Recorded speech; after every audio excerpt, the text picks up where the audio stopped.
कराडमध्ये आलेले आहेत. आज त्यांनी सकाळी कराडमध्ये छत्रपती शिवाजी महाराजांच्या पुतळ्याचं अभिवादन केले.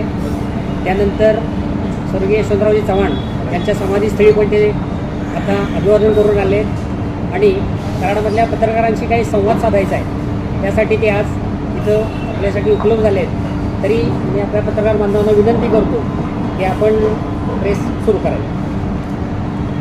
माहिती सांगू का? कॅप्टन आशिष दामले नुकतीच परशुराम आर्थिक विकास महामंडळाच्या अध्यक्षपदी माझी निवड झालेली आहे आणि त्वरितच जी महाराष्ट्राची संस्कृती आहे की आपण सर्वच थोर आणि महापुरुषांना अभिवादन करून आपण कुठल्याही कामाची सुरुवात करतो, त्याच पद्धतीने कालपासून संपूर्ण म्हणजे पालीवरनं रायगडवरनं चौदार तळे, तिथून चिपळूणचं परशुरामांचं मंदिर हे सर्व करत आज सकाळी सज्जनगडावर देखील नतमस्तक होऊन आज या कराडच्या भूमीत मी आलेलो आहे. खरं तर अत्यंत जबाबदारीने आणि विश्वास ठेवून माझ्यावर अगदी कमी वयात ही जबाबदारी देण्यात आली आहे आणि या माध्यमातून जे काही गेला अनेक काळ अनेक वर्ष सर्वांचं संघर्ष चालू होता आणि मागणी सुरू होती की ब्राह्मण समाजाला सुद्धा परशुराम आर्थिक विकास मंडळाच्या माध्यमातून त्यांचे प्रश्न सोडवण्याची गरज आहे. त्यांना जे आर्थिक दुर्बल घटक आहेत त्यांना मदत मिळावी, त्यांचा उद्धार व्हावा, त्यासाठी काम करण्याची संधी मला मिळाली. खरं तर माझा हेतू हा आहे की ब्राह्मण समाजाच्या आर्थिक दुर्बल घटकांना ताकद देत असताना जी काही दरी इतर समाजांमध्ये आहे ती कमी होऊन एक सामाजिक एकोपा निर्माण व्हावा. म्हणजे माझं सांगायचं झालं तर मी वयाच्या 21-22व्या वर्षी त्या ठिकाणी अमेरिकेत होतो आणि तिथे असतानासुद्धा इथे आल्यानंतर जे काही आपलं सामाजिक आपण सत्य परिस्थितीला काही तेढ बघायला मिळते किंवा कुठेतरी संघर्ष बघायला मिळतो, तो कमी करून जे खऱ्या अर्थाने ज्यांना गरज आहे त्यांना मदत करण्याची भूमिका ही पुढच्या काळात आमची राहील. शिक्षण, नोकरी आणि व्यवसाय या 3 कलमी कार्यक्रमानुसार जास्तीत जास्त गरजू लोकांना लाभ मिळवून देण्याचा, त्यांच्या आयुष्यात परिवर्तन घडवण्याचा आमचा मानस आहे. आपल्याला काहीतरी प्रश्न असतील तर विचारू शकता.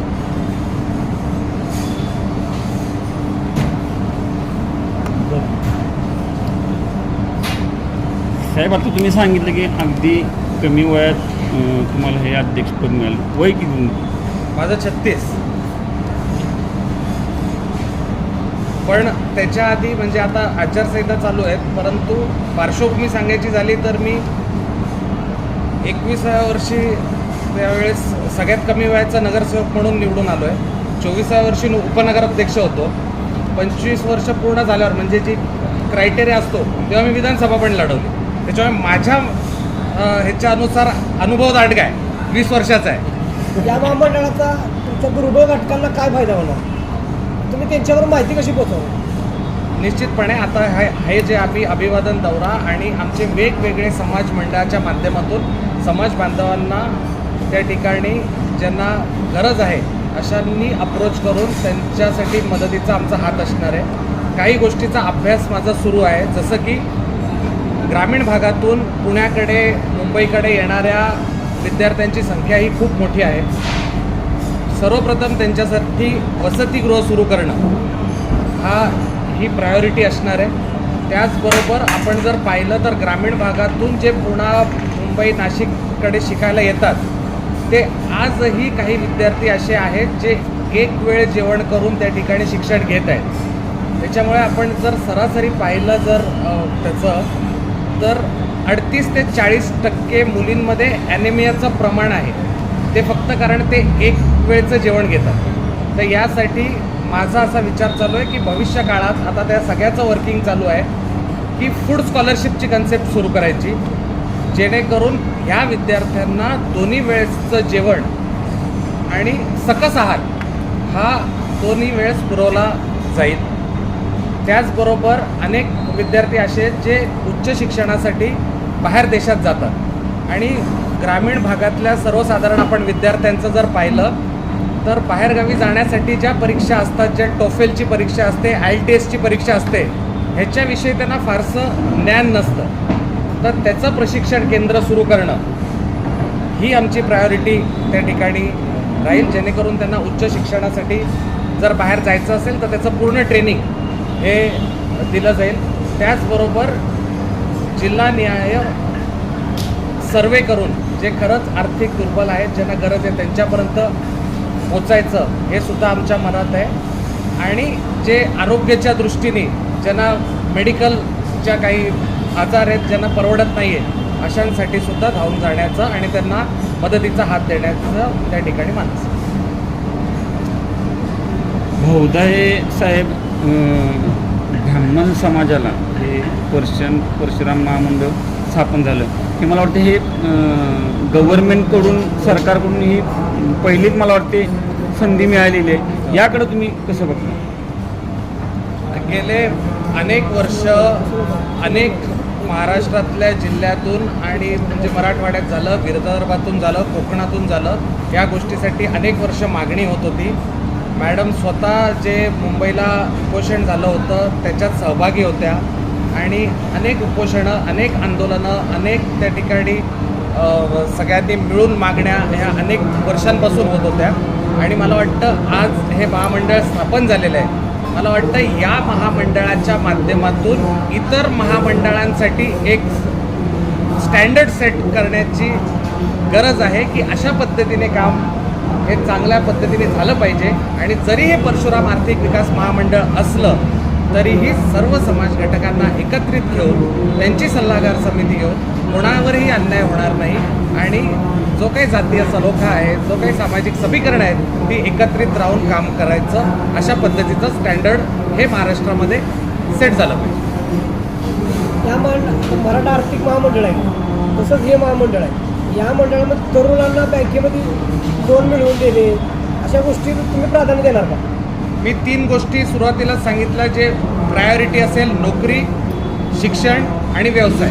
या 3 गोष्टींसाठी जर प्रामुख्याने आपण तरुणांचे हात बळकट केले तर त्यांना हात पसरायची वेळ येणार नाही. निश्चितपणे जे अशा गोष्टींसाठी प्रोत्साहन देत आहेत अशा उद्योजकांना देखील जर आम्ही त्यांची मदतसुद्धा केली की जर तुमच्याकडे 10 समाजाचे तरुण आहेत जे काम करतायत, होतकरू आहेत आणि तुम्ही एखादा व्यवसाय करताय तर या माध्यमातून तुम्हाला सुद्धा मदत करून कारण तुम्ही त्यांचे घर त्या ठिकाणी चालवण्याचं काम करता. होतं कसं साहेब की गव्हर्नमेंटचे वेगवेगळे स्कीम्स असतात, महामंडळांकडून ते मंजूर देखील होतात, मात्र बँकेतून जाणीवपूर्वक म्हणा किंवा ते टाळाटाळ करणे किंवा त्रास देणे अशा प्रकारे हे होतात. त्यामुळे जे तरुण उद्योजक जे असतात त्यांची नकारात्मकता जास्त आहे. म्हणजे समजा एखाद्याला उद्योग उभा करायचा असेल तर ते कर्ज प्रकरण वेळेत मंजूर होत नसल्याने म्हणजे अनेक मंडळ आहेत, महामंडळ आहेत, त्यांच्याबद्दल नकारात्मकता आहे. तुम्ही यासाठी काय वेगळं की तुम्ही म्हणताना जसं एक हे सेट होईल, म्हणजे स्टँडर्ड सेट होईल. मग तुमच्या या महामंडळाच्या माध्यमाने दुसऱ्याही महामंडळांना मध्ये एक स्टँडर्ड सेट होईल, त्यासाठी तुम्ही काय प्रयत्न करा? नाही, नक्कीच या सगळ्या गोष्टीत लक्ष घालण्याची गरज आहे. ज्या पद्धतीने आपण या सगळ्या योजनांच्या आणि घोषणा करतो त्याच पद्धतीने इम्प्लिमेंटेशन होत नाही ही अनेक ठिकाणी ही वस्तुस्थिती आहे. परंतु माझ्या असं लक्षात आलेलं आहे की जर आपण नॅशनलाइज्ड बँकला थोडं साईडला ठेवून जर महामंडळांनी नाबार्डची परवानगी घेऊन जर जिल्हा बँकेतून अशा पद्धतीचं लोनसाठी जर प्रयत्न केले, कारण आपल्या सर्वांना माहिती आहे त्या पद्धतीने ज्या काही नॅशनलाइज्ड बँक आहेत त्यांना एक गोल दिलेला असतो की तुम्हाला हे टार्गेट आहे. परंतु जिल्हा बँकेची त्या मानाने परिस्थिती ही चांगली आहे. नाबार्डच्या परवानगीने जर त्यांच्याशी टायअप करून जर अशा पद्धतीचे लोन करता आले तर निश्चितपणे याच्यावर सोल्युशन निघेल. जिल्हा बँकेकडे माहिती घेतली ना, नॅशनलाइज बँकेकडे प्रकरण होईल, पण जिल्हा बँक मध्ये डबल करण्याचं तुमचं तारण द्या. जिल्हा बँकेची एवढी वाईट परिस्थिती आहे, देतच नाहीत ते. एक वेळ नॅशनलाइज बँक म्हणली ना की तारण नसलं तरी देतात. जिल्हा बँकमध्ये तुम्हाला लोन 10 लाखाचं पाहिजे तर 20 लाखाचं तारण द्या. नाही, आता ह्याच्यासाठी पाठपुरवठा आणि कुठेतरी कॉपरेटिव्ह सेक्टर आणि राज्य शासनाने सेक्टर होऊ शकतं. राज्य शासनाने एकत्रित जर पुढाकार घेतला तर ह्याच्यात आपण काहीतरी चांगल्या पद्धतीचं रिझल्ट देऊ शकतो. जिल्हा पातळीवर याचं ऑफिस तुम्ही काढणार आहे का? प्रथम तरी आता पुण्याला मुख्य ऑफिस आहे. नव्याने या महामंडळाची निर्मिती झालेली आहे, त्याच्यामुळे सध्या तरी पुण्यातूनच या सगळ्याचं ऑपरेशन सुरू राहील. आणि भविष्य काळात जसं मी म्हटलं की जिल्हा न्याय सर्वे करायचा आहे, त्याच्यानंतर मग ज्या पद्धतीने फंड शासनाकडनं किंवा इतर गोष्टी पुढे येतील त्या पद्धतीने तोही विचार केला जातो. अगदी जिल्हा वाईज नाही तर विभागीय तरी आपल्याला करता येऊ शकतो.